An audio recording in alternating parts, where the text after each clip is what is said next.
The purpose of this recording is to tell you how to review your general ledger. It is amazing how many business sets of financial accounts we're provided with in MYOB where the bookkeeper has no idea as to how to produce profit and loss reports or general ledger reports. Some of the best ways to identify where mistakes have been made is to do a comparison of your profit and loss from this year to the previous year, and also do a comparison in your balance sheet. If we select Reports, go to Accounts, then select Profit and Loss last year or last year analysis, double click on this, select the period that you wish to review. You've got percentage differences and dollar differences here. You can add or remove those columns. You can round them or include account numbers. I'm selecting to include account numbers so that I can refer back to the particular account where the problem exists. Now I display this report, and in this case it's showing me that in the previous year there were no transactions, so I've got nothing to compare it with. However, if there were, you'd be able to scroll down and compare one year to the next to identify where variances have occurred. Likewise, this can also be done with the balance sheet by using the last year analysis report, same percentage difference, and then include account numbers. As you can see here, we have some opening balances, there's some movements, but this particular report isn't very useful. You'll also note in your general ledger that we have a historical balancing account, balance of $250,000. This balance sheet does not balance. The $250,000 is a dumping account. What's happened is when this client has put the data file together, they said I've got 100 grand in this bank account, 150,000 there, but I've got no idea what else I've got.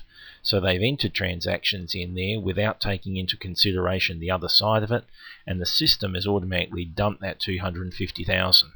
That balance sheet does not balance. It's completely wrong. If we go out of here, we can then check our other transactions in a more detailed manner by selecting the general ledger. If we select this particular report, we can select the period we want. We'll stick with the September quarter in this case. If we go across to finishing, for some unknown reason the later versions of MYOB want to include accounts with no activity. That's a waste of your time. Remove the tick and then display. Once this report has come up, you'll see that it just demonstrates all the different transactions that are occurring. Now you'll note this particular column doesn't give us all the description. What we can do is go up here and change the report to screen report. Once we have it in screen report format, if we highlight this particular arrow here, we can drag it across so as to get more detail in the general ledger. We can do that with any other columns. Like for instance, if we're not using job numbers, let's reduce it so we don't have to look at it. Okay, now within this report, we already have identified that the bank account reconciles, so we're not going to waste our time looking through that. Electronic clearing account. Theoretically, the electronic clearing account at the end of the financial year should balance to zero. If it does not balance to zero, we have some issues. So in this case, I'm going to refresh this report to view what the position is at 30. Okay, the electronic clearing account is still out at 30 June, which means we have a problem. The clearing account is, as the name suggests, a clearing account. Anything that goes into this account must be cleared off somewhere else. If there's a balance in here, the accounts have not been prepared correctly, and even though you think that your bank account has been reconciled properly, it probably hasn't. In which case you will need to balance this off and transfer the figures elsewhere. Likewise, the payroll check account is also a clearing account. This account should be cleared by 30 June. Basically what happens is, if this client is running integrated payroll, which means they're using the payroll system within MYOB, it's crediting this payroll check account, and then from there a single payment will have been processed through the bank account in order to transfer to all the other accounts. Both sides of this entry need to appear in this account in order to clear it out. If it doesn't balance to zero, your accounts don't balance and it needs to be fixed. Inventory is dealt with separately in a different audio. Trade debtors is also dealt with separately in a different audio. Voluntary withholding credits, that's again with regards to where somebody wishes to withhold Payg under what they call a voluntary agreement. This may or may not apply in your situation. Plant and equipment, here we have a purchase of an item of plant. If we highlight the transaction and drill down, it will show us as the purchase of a new sofa. What concerns me about this transaction? No GST has been picked up. Now, what we need to do is put a GST code against it. In this case, it should be CAP, being a capital item. And also, we need to make sure that the figure that we're entering is a GST inclusive amount.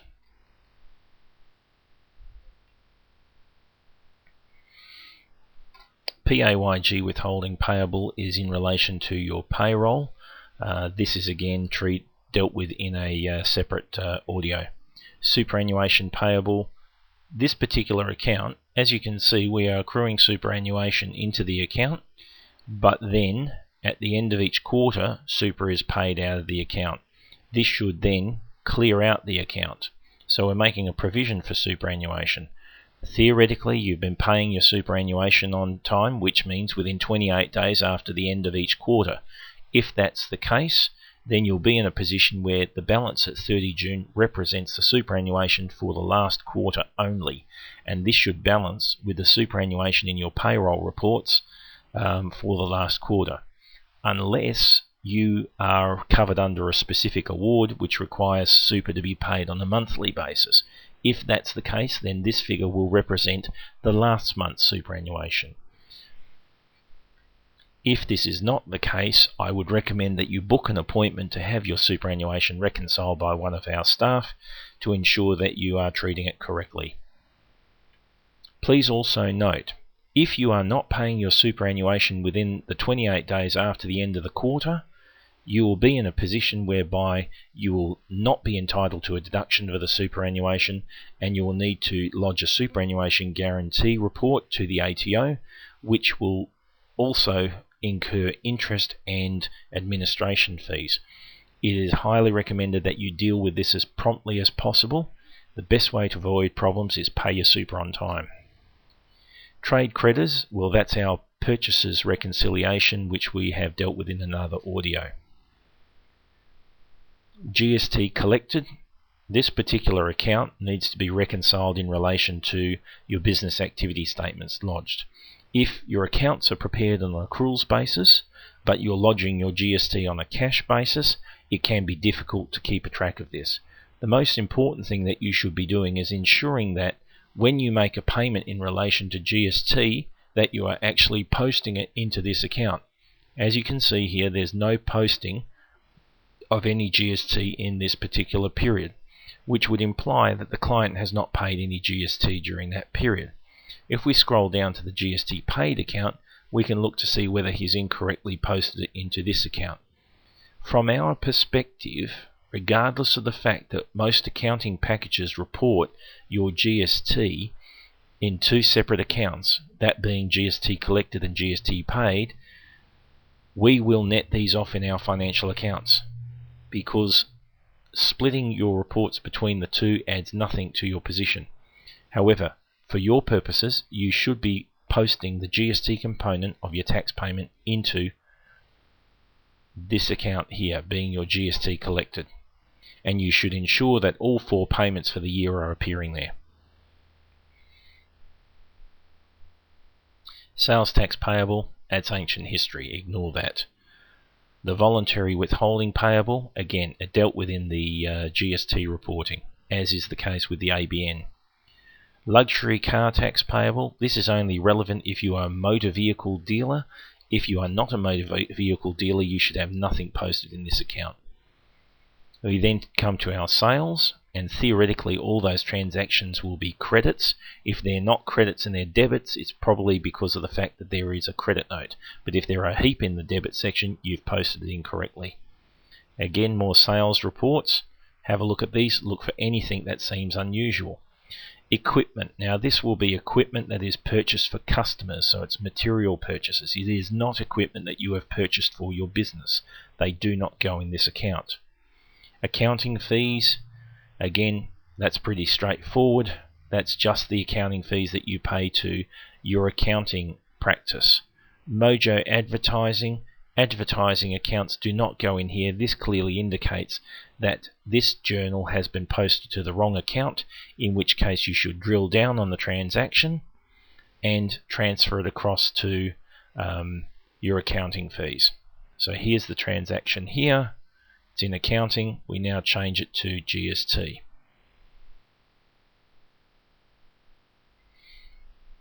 Advertising again, looks like they're paying two amounts separately. Bank charges, that's straightforward, only bank charges in there. Depreciation, don't post depreciation, leave that for us, because the rules applying to depreciation are fairly complex, and putting a depreciation journal in only complicates our life. We're just going to have to reverse it anyway.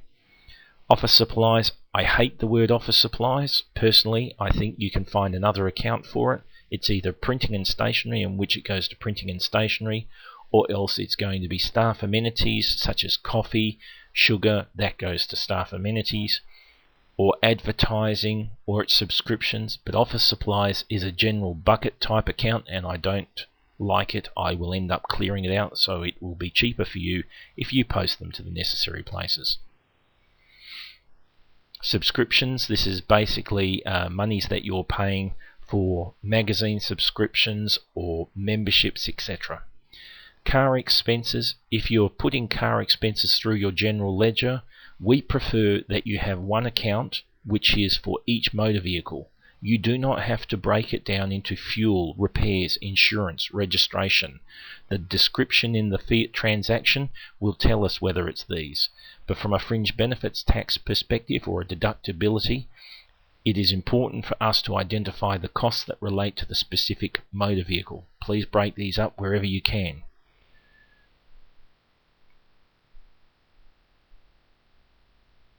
Insurance. In this particular case, the client is paying insurance on a monthly basis. Also, it's to RACV, which means RAC in Victoria, which means it's possible that it's motor vehicle insurance. If it is motor vehicle insurance, post it to motor vehicle expense. If it's insurance for anything else, post it to insurance.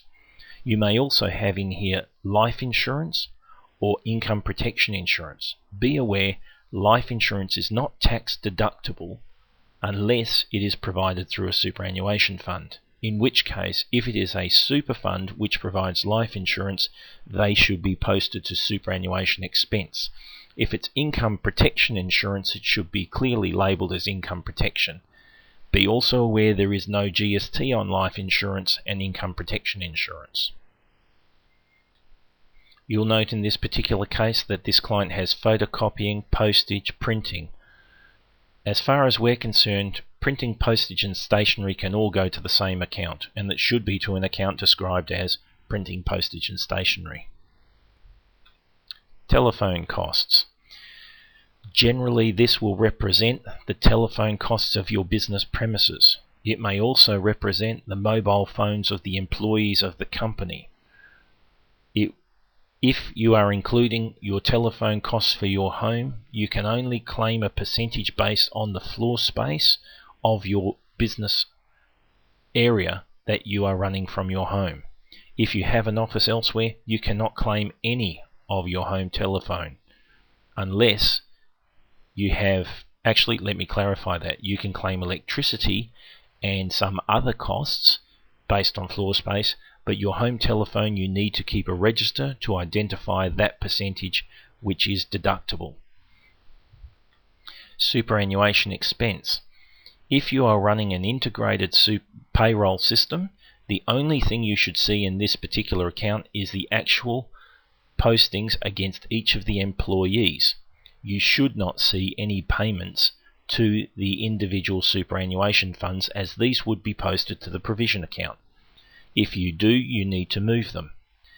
However, if you are not running an integrated payroll system, then your superannuation payments would go into this account and not to the provision, because your system would not be accruing a liability in that case. If you are unsure, contact our office. Wages. In this particular case, if you are running an integrated payroll system, this will again only show the payments to each of the employees. Any Payg withholding would be posted to the withholding liability account. If you are not running an integrated payroll system, you would have the actual payments to the employees and the Payg withholding being posted here. If you are not sure whether you're running an integrated payroll system, contact your consultant at JD Accounting who can explain this to you. Here you'll see interest income is reported separately, not a problem with that. Miscellaneous income. This is of major concern. Miscellaneous income is really, in this case, those items where they're not sure where they would go. Here we have the sale of a motor vehicle. Normally this would be posted against the plant and equipment item. If you are unsure about any postings, don't guess and hide it within your general ledger. Create a liability account called Help Me John, and we will then go through that particular account and post things to where they should be. Please also give descriptions of what you place in that account. If you require further information with regards to reviewing your general ledger, it would probably be a good idea to book an appointment with your consultant and come in, and they will go through the general ledger with you. Please note that the purpose of these reviews are to help you control your own accounting more accurately and keep your accounting fees to a minimum. Thank you for your time.